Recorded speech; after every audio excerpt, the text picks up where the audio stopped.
तो कहानी की शुरुआत में हम फ्रैंक नाम के आदमी और उसके बेटे माइल को देखते हैं, जो कि ट्रैफिक में फंसे हुए थे। कार में उनका डॉग एल्बर्ट भी था, जिसके साथ माइल मस्ती करते हुए चिप्स खा रहा था। ये देखकर फ्रैंक माइल से कहता है कि तुम्हें इतने चिप्स नहीं खाने चाहिए, क्योंकि ये हमारी हेल्थ के लिए ठीक नहीं है। पर माइल अपने पिता की बात नहीं सुनता है, जिससे फ्रैंक को गुस्सा आ जाता है और वो अपने बेटे से कहता है कि आज तुम्हारी वजह से हम हॉस्पिटल जाने में लेट हो गए हैं। दरअसल माइल की माँ लाना बहुत बीमार है और वो काफी समय से हॉस्पिटल में एडमिट थी। खैर, फ्रैंक जब माइल को डांटता है तो माइल गुस्से में कार से उतरकर अपने पिता से दूर जाने लगता है, जिससे फ्रैंक उसे रोकने की कोशिश करता है। तभी उन्हें अपने सामने खड़ी हुई एम्बुलेंस से किसी क्रीचर की आवाज सुनाई देती है और देखते ही देखते एक क्रीचर एम्बुलेंस से बाहर आ जाता है। ये क्रीचर दिखने में आधा इंसान और आधा पक्षी था। इस क्रीचर को देखकर ट्रैफिक में खड़े सभी लोग बुरी तरह डर जाते हैं। दरअसल पूरी दुनिया में एक वायरस फैल गया है और जो भी इस वायरस से इन्फेक्टेड होता है वो अजीब से जानवर में बदलकर क्रीचर बन जाता है। साथ ही यहाँ की गवर्नमेंट इन क्रीचर्स को पकड़कर उनके ऊपर रिसर्च कर रही होती है, ताकि उन्हें इस वायरस का इलाज मिल सके और वो इन्फेक्टेड लोगों को दोबारा इंसान में बदल सकें। उस पक्षी जैसे दिखने वाले क्रीचर को पकड़ने के लिए एम्बुलेंस से दो लोग बाहर आते हैं और उस क्रीचर को पकड़ने लगते हैं, लेकिन वो क्रीचर उन्हें बुरी तरह पीट कर वहाँ से भाग जाता है। जिसके बाद फ्रैंक और माइल भी जल्दी से अपनी कार में बैठकर हॉस्पिटल की ओर निकल जाते हैं, जहाँ हम एक और क्रीचर को देखते हैं, जो कि एक छोटा बच्चा था और उसका मुंह छिपकली की तरह दिखता था, यानी कि ये छोटा बच्चा भी उसी वायरस से इन्फेक्टेड हो गया था। खैर, अब फ्रैंक और माइल डॉक्टर से मिलते हैं, जहाँ डॉक्टर उन्हें बताती है कि लाना की तबीयत में पहले से सुधार है, लेकिन अभी भी तुम उसे घर नहीं ले जा सकते, क्योंकि लाना को इलाज के लिए दूसरे शहर में भेजा जा रहा है। इसके बाद फ्रैंक और माइल लाना से मिलने जाते हैं, जहाँ हमें पता चलता है कि लाना भी उस वायरस से इन्फेक्टेड हो गई है, जिसके कारण वो भी जानवर में बदल गई है। अब क्योंकि डॉक्टर लाना को दूसरे शहर के हॉस्पिटल में भेजने वाले थे, इसलिए फ्रैंक और माइल भी उस शहर में शिफ्ट होने का सोचते हैं। कुछ दिनों बाद फ्रैंक अपने बेटे के साथ उस शहर में शिफ्ट होने के लिए चला जाता है, जहां लाना को शिफ्ट किया जा रहा था। इस नए शहर में फ्रैंक रेंट पर एक घर लेता है और पास ही के एक रेस्टोरेंट में शेफ की नौकरी करने लगता है। साथ ही माइल का इस शहर के स्कूल में एडमिशन हो जाता है। अब माइल अपने नए स्कूल में जाता है और अपनी क्लास के स्टूडेंट्स को अपना नाम बताता है। इसी क्लास में नीना नाम की एक लड़की थी, जो कि माइल से सवाल पूछते हुए उसके पेरेंट्स के बारे में पूछती है, जिस पर माइल कहता है कि मेरे पिता शेफ हैं और मेरी माँ की एक एक्सीडेंट में मौत हो गई है। दरअसल माइल नहीं चाहता था कि किसी को भी उसकी माँ के बारे में पता चले, इसलिए वो नीना से झूठ बोलता है। खैर, यहाँ नीना माइल को बताती है कि मुझे ADHD नाम की बीमारी है और इस बीमारी के कारण मुझे सब कुछ जानने का मन करता है। इस वजह से मैं लोगों से कई सवाल पूछती हूँ, इसलिए तुम मेरी बातों का बुरा मत मानना। नीना की बातें सुनकर माइल को नीना पसंद आ जाती है। अब स्कूल खत्म होने के बाद माइल रेस्टोरेंट में जाता है, जहाँ उसके पिता काम किया करते हैं। यहाँ फ्रैंक माइल को अपने रेस्टोरेंट के मालिक से मिलाता है, जो कि एक कपल नाइमा और जैक हैं। जैक माइल से कहता है कि ये शहर छोटा है और यहाँ की सभी चीजें खूबसूरत हैं, लेकिन गवर्नमेंट ने वायरस से इन्फेक्टेड लोगों के लिए इस शहर में जो हॉस्पिटल खोला है, उस वजह से सभी लोगों को बहुत बुरा लगता है। इसके बाद वहाँ तेज हवाएं चलने लगती है, जिससे जैक अपना रेस्टोरेंट बंद कर देता है। इसी रात तूफान आता है और बहुत तेज बारिश होती है, जिससे फ्रैंक के घर की लाइट चली जाती है। जब फ्रैंक लाइट सही करता है, तब माइल को विंडो के बाहर एक क्रीचर दिखता है। तभी लाइट आ जाती है और वो क्रीचर वहाँ से गायब हो जाता है, लेकिन माइल उस क्रीचर के बारे में अपने पिता को नहीं बताता है। खैर, अगली सुबह फ्रैंक के पास पुलिस का फोन आता है, जो बताते हैं कि आपकी वाइफ को जिस बस से लाया जा रहा था, उस बस का एक्सीडेंट हो गया है और वो बस तालाब में डूब गई है। ये सुनकर फ्रैंक बहुत दुखी हो जाता है और जल्दी से अपने बेटे को लेकर उस तालाब की ओर निकल जाता है। तालाब पहुँचने के बाद फ्रैंक अपनी वाइफ को ढूंढने लगता है, जिससे पुलिस उसे पकड़कर संभालती है। यहाँ पुलिस उसे बताती है कि इस बस में बहुत सारे इन्फेक्टेड लोग थे, जिसमें से कुछ मर गए हैं और बहुत से जंगल में भाग गए हैं। यहाँ जूली नाम की पुलिस ऑफिसर फ्रैंक को दिलासा देते हुए कहती है कि हमें अभी तक तुम्हारी वाइफ के बारे में पता नहीं चला है, पर हमारी टीम उन इन्फेक्टेड लोगों को ढूंढ रही है, इसलिए जल्दी ही तुम्हारी वाइफ मिल जाएगी। इसी रात हम फ्रैंक को घर के बाहर कपड़े डालते हुए देखते हैं। जब माइल उससे पूछता है कि आखिर वो ऐसा क्यों कर रहे हैं, तब फ्रैंक बताता है कि तुम्हारी माँ एक जानवर में बदल गई है, इसलिए उसकी सूंघने की शक्ति बढ़ गई होगी। इससे वो हमारे कपड़ों को सूंघ कर हम तक पहुँच जाएगी। इस बात पर माइल अपने पिता से कहता है कि वो अब वापस नहीं आएगी, इसलिए तुम्हें ये सब नहीं करना चाहिए। लेकिन फ्रैंक माइल की कोई बात नहीं सुनता और उसे घर में जाने को कहता है। अगली सुबह माइल अपने स्कूल जाता है, जहाँ टीचर सभी स्टूडेंट्स को गेम खिलाने के लिए ग्राउंड में लेकर जाते हैं। यहाँ mile tug of war game खेलता है, लेकिन माइल की टीम कमजोर पड़ जाती है और वो हारने लगती है। लेकिन तभी तभी माइल अकेला ही रस्सी को पकड़कर खींचने लगता है और देखते ही देखते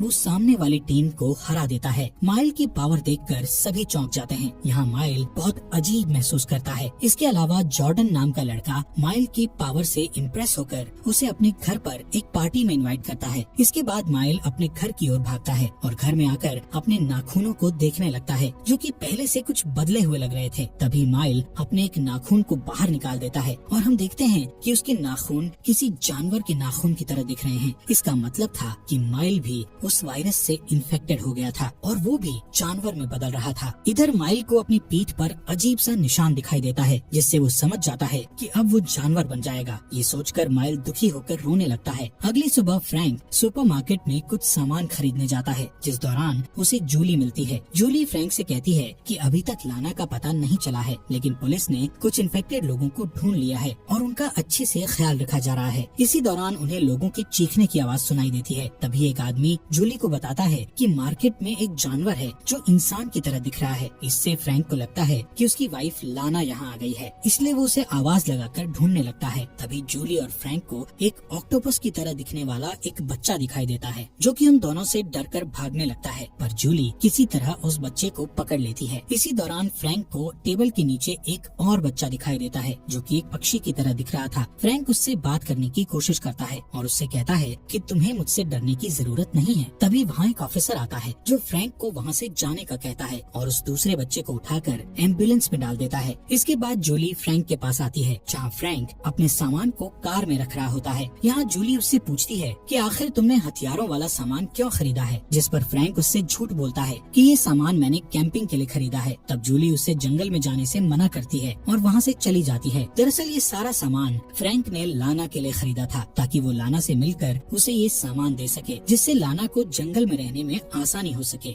अगली सुबह फ्रैंक माइल को जगाता है, लेकिन माइल उठने से मना कर देता है। थोड़ी देर बाद माइल की फोन पर नीना का मैसेज आता है, जिसमें लिखा हुआ था कि क्या तुम फ्राइडे को जॉर्डन की पार्टी में आ रहे हो। इस मैसेज को देखकर माइल बहुत खुश होता है और उठकर अपने पिता के पास आ जाता है। यहाँ फ्रैंक माइल को बताता है कि मैंने कल सुपरमार्केट में 2 इन्फेक्टेड बच्चों को देखा था, जिससे मुझे पूरा यकीन हो गया है कि लाना भी जिंदा होगी, इसलिए हम दोनों फ्राइडे को उसे ढूंढने के लिए जंगल में जाएंगे। तब माइल अपने पिता से कहता है कि फ्राइडे को मैं अपने दोस्त के घर पर पार्टी में जा रहा हूँ। ये सुनकर फ्रैंक कहता है कि अभी तुम्हारे लिए पार्टी से ज्यादा लाना को ढूंढना जरूरी होना चाहिए, क्योंकि वो तुम्हारी माँ है। लेकिन माइल अपने पिता की बातों को इग्नोर करके अपने रूम में चला जाता है, जिससे फ्रैंक उससे कहता है कि ठीक है, तुम पार्टी में जा सकते हो, लेकिन तुम्हें जल्दी घर पर वापस आना होगा। अब फ्राइडे के दिन माइल पार्टी में जाता है, जहाँ वो काफी ड्रिंक करता है। यहाँ जॉर्डन अपने पिता की तलवार की तारीफ कर रहा होता है और कुछ लोग इंसान की तरह दिखने वाले जानवरों के बारे में बातें करते हैं। तभी माइल अचानक से नीचे गिर जाता है, इसलिए नीना उसे नशा कम करने की टैबलेट देती है। तब माइल नीना के हाथ को कुत्ते की तरह चाटने लगता है। माइल के इस बर्ताव को देखकर सभी चौंक जाते हैं। दरअसल ये सब माइल की बॉडी में हो रहे बदलाव के कारण हो रहा था।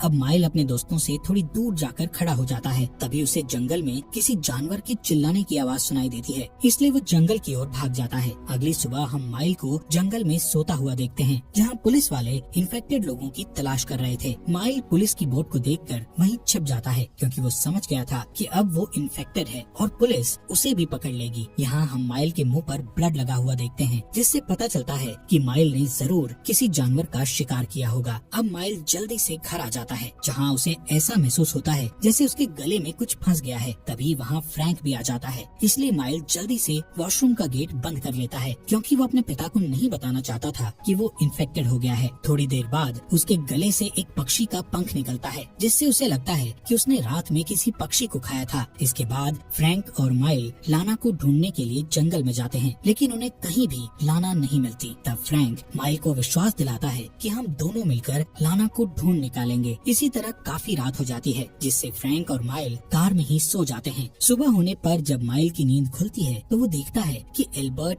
जंगल की ओर भाग रहा है, इसलिए वो भी उसके पीछे पीछे चला जाता है। तभी अचानक से पक्षी जैसा दिखने वाला लड़का माइल के ऊपर अटैक कर देता है। ये वही इन्फेक्टेड लड़का था जिसे हमने मूवी की शुरुआत में देखा था। इसके अलावा वहाँ पर एक और जानवर होता है, जो कि एक छोटा बच्चा था और वो पेड़ पर बैठकर माइल को देख रहा था। खैर, यहाँ वो पक्षी जैसा इंसान माइल के हाथ में अपने नाखून घुसा देता है, जिससे माइल के हाथ से खून निकलने लगता है। उस पक्षी जैसे इंसान को माइल की आंखों आंखों में देखने से पता चल जाता है कि माइल भी उसी की तरह इन्फेक्टेड है, इसलिए वो माइल को जान से नहीं मारता है। तभी फ्रैंक वहाँ आ जाता है और अपने बेटे को उस जानवर से बचाकर वहाँ से ले जाता है। इसके बाद फ्रैंक माइल को हॉस्पिटल ले जाने लगता है। तब रास्ते में उसे एक चेक पोस्ट मिलता है जहाँ काफी पुलिस वाले होते हैं, साथ ही वहाँ जूली भी होती है। अब जूली फ्रैंक को देखकर उसके पास आती है और माइल के हाथ से निकल रहे खून को देखकर उसके घाव के बारे में पूछती है, जिस पर फ्रैंक झूठ बोलता है कि माइल को कुत्ते ने काट लिया है, इसलिए हम हॉस्पिटल जा रहे हैं। पर माइल हॉस्पिटल जाने से मना करता है क्योंकि वो जानता था कि अगर वो हॉस्पिटल गया तो डॉक्टर्स को उसके इन्फेक्शन के बारे में पता चल जाएगा। अब क्योंकि माइल हॉस्पिटल जाना नहीं चाहता था, इसलिए जूली उसके घाव की मलहम पट्टी करवाने के लिए उसे पुलिस स्टेशन ले जाती है। यहाँ जूली फ्रैंक से कहती है कि तुम्हें किसी भी तरह की मदद चाहिए तो मुझे जरूर बताना। इसके बाद फ्रैंक और माइल अपने घर आ जाते हैं, जहाँ माइल अपने घाव पर लगे कुछ टाँके हटा देता है और अपने खून को चाटने लगता है। अगले दिन जब माइल अपनी लैब क्लास में होता है, तब वो नीना के लॉकेट में वही पंख देखता है जैसा कि उसके गले से निकला था। इसलिए माइल नीना के लॉकेट को पकड़कर उस पंख के बारे में पूछने लगता है, जिस पर नीना गुस्से में उससे कहती है कि तुम्हें किसी को भी छूने से पहले उससे पूछना चाहिए। इसके बाद सभी अपनी पढ़ाई करने लगते हैं, पर माइल पढ़ाई में ध्यान नहीं लगा पाता है क्योंकि उसका ध्यान लैब में रखे चूहों की आवाजों से भटक रहा था। इसलिए माइल उन चूहों पर चिल्लाने लगता है। माइल का ये बर्ताव देखकर सभी स्टूडेंट्स चौंक जाते हैं। खैर, स्कूल खत्म होने के बाद हम देखते हैं कि माइल के शरीर में हो रहे बदलाव के कारण वो साइकिल नहीं चला पाता, वो साइकिल से नीचे गिर जाता है। तब नीना उसे अपने साथ पैदल चलने को कहती है। यहाँ माइल नीना से माफी मांगते हुए कहता है कि मुझे पार्टी वाले दिन तुम्हारा हाथ चाटकर तुम्हारी इंसल्ट नहीं करनी चाहिए थी। ये सुनकर नीना उसे माफ कर देती है और उसे अपने घर पर इनवाइट करती है। घर आकर नीना अपने फ्रिज से एक मरा हुआ पक्षी निकालती है और माइल को बताती है कि पार्टी के बाद मुझे ये पक्षी मेरे गेट पर मिला था और मैंने इसी के पंख को अपने लॉकेट पर लगाया था। तब माइल को एहसास होता है कि उसने पार्टी वाली रात इस पक्षी को पकड़कर नीना के घर के बाहर छोड़ दिया था। असल में माइल नीना को पसंद करता है, इसलिए उसने ये पक्षी नीना को गिफ्ट किया था।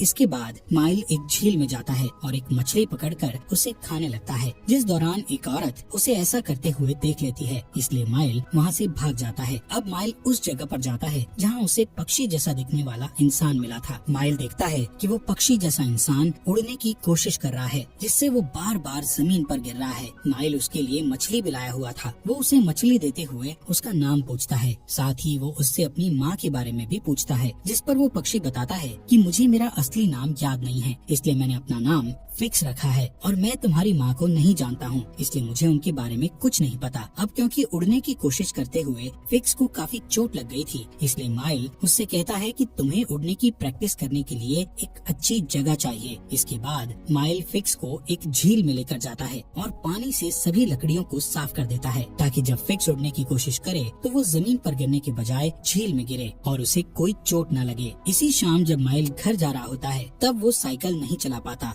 और वहीं गिर जाता है, इसलिए वो साइकिल को जंगल में छोड़कर घर आ जाता है। इसी दौरान हम फ्रैंक को काम करते हुए देखते हैं। जब वो कचरा फेंकने के लिए पीछे जाता है तो उसे कुछ अजीब सी आवाजें सुनाई देती है। उसे लगता है कि शायद वहाँ लाना है, इसलिए वो लाना को आवाज लगाते हुए आगे बढ़ने लगता है, पर अचानक एक दूसरा क्रीचर उस पर हमला कर देता है। ये क्रीचर जंजीरों से बंधा हुआ था और फ्रैंक को मारने ही वाला होता है कि तभी वहाँ नाइमा आ जाती है और फ्रैंक को उस क्रीचर से बचा लेती है। यहाँ नाइमा उस क्रीचर को शांत होने का कहती है, जिससे वो क्रीचर शांत हो जाता है, पर जंजीरों से उसे बहुत दिक्कत हो रही थी, इसलिए वो रेस्टोरेंट के बाहर भाग जाता है, जिससे रेस्टोरेंट में आए सभी कस्टमर बुरी तरह डर जाते हैं। फ्रैंक को अभी भी लग रहा था कि लाना उसके आसपास है, इसलिए वो जंगल की ओर जाता है, जहाँ वो भालू की तरह दिखने वाले एक इंसान को देखता है और ये इंसान कोई और नहीं बल्कि लाना थी, जो कि पूरी तरह जानवर में बदल चुकी थी।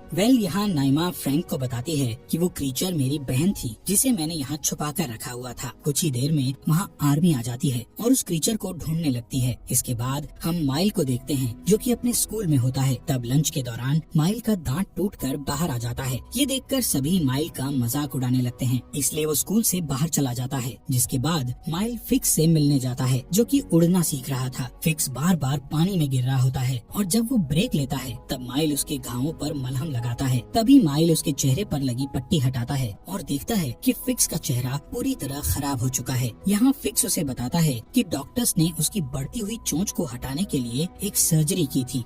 माइल उसके चेहरे पर दवा लगाकर उस पर पट्टी बांध देता है। यहाँ पेड़ पर एक और क्रीचर बैठा होता है, जिसे फिक्स मेंढक कहकर बुलाता है, लेकिन माइल उसे बताता है कि शायद वो छिपकली या गिरगिट बन रहा है। दूसरी ओर जूली लाना को ढूंढने में फ्रैंक की मदद करती है और उसके साथ जंगल में चली जाती है, जहाँ उन्हें कोई भी क्रीचर दिखाई नहीं देता है। पर तभी फ्रैंक को वहाँ माइल की साइकिल मिलती है, जिसे देखकर वो हैरान हो जाता है और उसे अपने साथ घर ले आता है। घर में जब फ्रैंक हाथ धो रहा था तब सिंक अचानक से जाम हो जाता है, इसलिए वो सिंक का पाइप निकालकर उसे साफ करने लगता है, जिसमें उसे बहुत सारे बाल और कुछ नाखून मिलते हैं, जिन्हें देखकर उसे समझ आ जाता है कि माइल इन्फेक्टेड है और वो भी अब जानवर में बदल रहा है। अब जैसे ही माइल घर आता है तो फ्रैंक उसे अपने नाखून दिखाने को कहता है, लेकिन माइल उसे नाखून दिखाने से मना कर देता है। जिसके बाद फ्रैंक उसे उसकी साइकिल देते हुए उसे चलाने को कहता है, जिससे माइल समझ जाता है कि उसके पिता को सब पता चल गया है, इसलिए वो वहाँ से भागने लगता है। लेकिन फ्रैंक किसी तरह उसे पकड़ लेता है और उसे कसकर गले लगा लेता है। अगली सुबह जब फ्रैंक माइल को नाश्ता देता है तो वो उसे जानवरों की तरह खाता है, लेकिन फ्रैंक उससे कुछ नहीं कहता, बल्कि वो उसे लाना की कुछ दवाइयाँ देता है। पर माइल उन दवाओं को लेने से मना कर देता है, क्योंकि उसे पता है कि ये दवाएं उसके काम की नहीं हैं। स्कूल जाने से पहले फ्रैंक माइल के दांत चेक करता है, जो कि बहुत नुकीले हो रहे थे।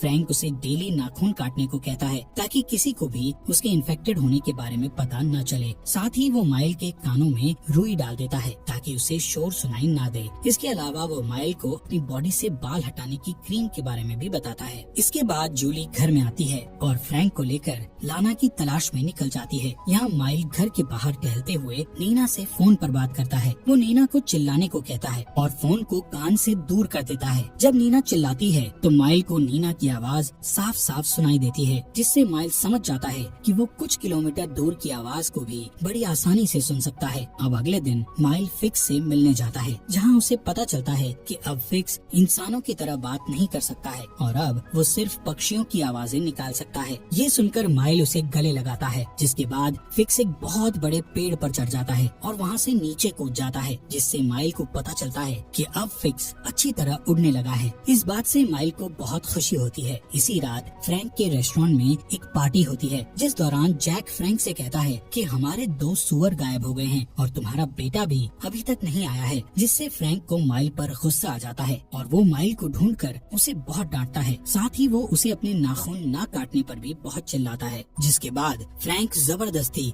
माइल के नाखून काटने के लिए आगे बढ़ता है, जिससे माइल गुस्से में आकर अपने पिता के कंधे पर काट लेता है। तब फ्रैंक उसके गले पर कैंची रखकर उसे धमकाता है, जिससे माइल वहाँ से चला जाता है। इधर माइल नीना से मिलता है, जो कि उसे अपने साथ खेत में घूमने का कहती है। खेत में घूमते समय नीना और माइल एक दूसरे को किस करते हुए इंटीमेट होने लगते हैं। तब नीना माइल की पीठ पर आई जानवर जैसी हड्डी को महसूस करती है और उससे कहती है कि मैं इसके बारे में जानती हूँ और मैं तुम्हें बहुत पसंद करती हूँ। इसके बाद वो दोनों वापस पार्टी में आ जाते हैं, जहाँ वॉशरूम में माइल को उसका एक क्लासमेट मिलता है, जो उससे कहता है कि मैंने तुम्हें और नीना को एक साथ देख लिया था और मुझे तुम्हारी सच्चाई के बारे में पता चल गया है। इतना कहकर वो लड़का एक छोटी सी मशीन से आवाज निकालने लगता है, जिससे माइल के कानों में बहुत दर्द होता है। तब माइल डरते हुए उस लड़के पर हमला कर देता है और उसके चेहरे को खरोंचकर वहाँ से खेत की ओर भाग जाता है। यहाँ वो लड़का सभी को बताता है कि उनकी पार्टी में एक क्रीचर घुस आया है, इसलिए सभी अपने अपने हथियार उठा लेते हैं और पुलिस को फोन कर देते हैं। अब लोग क्रीचर को ढूंढने के लिए खेत में आ जाते हैं और अपने कुत्ते को भी खेत में छोड़ देते हैं, लेकिन माइल उस कुत्ते के ऊपर भौंककर उसे भगा देता है, यानी कि माइल एक भेड़िए में बदल रहा था। इसके बाद वो शिकारी लोग खेत में गोलियां चलाने लगते हैं, इसलिए माइल तेजी से वहाँ से भागने लगता है। यहाँ फ्रैंक को भी पता चल जाता है कि कुछ लोग माइल को मारने के लिए खेत में गए हैं, इसलिए वो उसे बचाने के लिए खेत की ओर भागता है। जिस दौरान फिक्स वहाँ आ जाता है और एक शिकारी आदमी को अपने पंजों से पकड़कर मार देता है। जिसके बाद माइल और फिक्स जंगल में आ जाते हैं, जहाँ एक शिकारी फिक्स को शूट करके मार डालता है। ये देखकर माइल पूरी तरह टूट जाता है और फिक्स के पास जाकर रोने लगता है। खैर कुछ ही समय बाद फ्रैंक और शिकारियों को फिक्स की बॉडी मिलती है, लेकिन किसी को माइल दिखाई नहीं देता है। अगले दिन आर्मी के ट्रक सभी क्रीचर्स को ढूंढने के लिए जंगल की ओर जाते हैं। यहाँ माइल जंगल में ही छिपा होता है और अपनी भूख मिटाने के लिए कुछ फ्रूट्स खाता है। शाम होने के बाद वो एक पेड़ पर चढ़ जाता है और भेड़िए की तरह आवाज निकालने लगता है। अगली सुबह माइल की नजर भालू के पंजों के निशान पर जाती है, इसलिए वो पंजों के निशान का पीछा करने लगता है। पर रात होते होते बहुत तेज बारिश होने लगती है, इसलिए माइल एक गुफा के अंदर अंदर जाकर छिप जाता है। थोड़ी देर बाद एक भालू उसके पास आता है, जिससे माइल डर जाता है। तभी उसे एहसास होता है कि ये उसकी माँ है जो भालू में बदल गई है। अब वो दोनों एक दूसरे की सिर को आपस में मिलाते हैं और फिर लाना वहाँ से जाने लगती है, जिसके पीछे पीछे माइल भी चलने लगता है। लाना का पीछा करते करते माइल उस जगह पहुँच जाता है जहाँ सभी इन्फेक्टेड लोग यानी क्रीचर्स छिपे होते हैं। इसी दौरान वो गिरगिट बच्चा आसमान में एक चमकती हुई रोशनी देखता है जो कि आर्मी के हेलीकॉप्टर से आ रही थी। दरअसल आर्मी ने सभी क्रीचर्स को ढूंढ लिया था। अब माइल और बाकी के जानवर उनसे छिपने की कोशिश करते हैं, लेकिन आर्मी वाले स्मोक बॉम्ब गिराकर सबको बेहोश कर देते हैं। इस बीच वो गिरगिट का बच्चा अपना रंग बदलकर आर्मी वालों की नजरों से छुप जाता है, जबकि बाकी के जानवरों को आर्मी पकड़कर ले जाती है। इसके बाद हम माइल को पुलिस स्टेशन में देखते हैं, जहां फ्रैंक पुलिस को बताता है कि माइल नशे के कारण जंगल में चला गया था और उसका इन जानवरों से कोई कनेक्शन नहीं है। यहाँ जूली भी फ्रैंक की मदद करती है, क्योंकि उसे माइल के इन्फेक्टेड होने के बारे में पता नहीं था, इसलिए वो माइल को छोड़ने का कहती है, पर इसके लिए उन्हें माइल के साइन करवाने थे। अब जैसे ही एक ऑफिसर माइल को पेपर पर साइन करने को कहता है, तो माइल उस पेपर को फाड़ देता है, क्योंकि अब वो पेन को सही से पकड़ना भी भूल चुका था। ये देखकर ऑफिसर उसे दूसरा पेपर देता है, लेकिन माइल साइन करने के बजाय ऑफिसर पर भेड़िए की तरह गुर्राने लगता है, जिससे वो ऑफिसर समझ जाता है कि माइल इन्फेक्टेड है। पर इससे पहले वो ऑफिसर कुछ कर पाता कि तभी फ्रैंक उस ऑफिसर के सर पर मारकर उसे बेहोश कर देता है और पेपर पर सील लगाकर माइल को पुलिस स्टेशन से बाहर ले जाता है। इसके बाद वो दोनों इस शहर को छोड़ने के लिए कार से भागने लगते हैं, लेकिन तभी पुलिस वालों को उनके बारे में पता चल जाता है और वो उनका पीछा करने लगते हैं। इसलिए फ्रैंक जंगल वाले रास्ते पर चला जाता है और जंगल के बीचों बीच पहुंचकर अपने बेटे माइल को जंगल में भागने का कहकर उसे हमेशा के लिए आजाद कर देता है, जिससे माइल बहुत खुश हो जाता है और जंगल में भाग जाता है। इसी के साथ इस मूवी का यहीं पर एंड हो जाता है।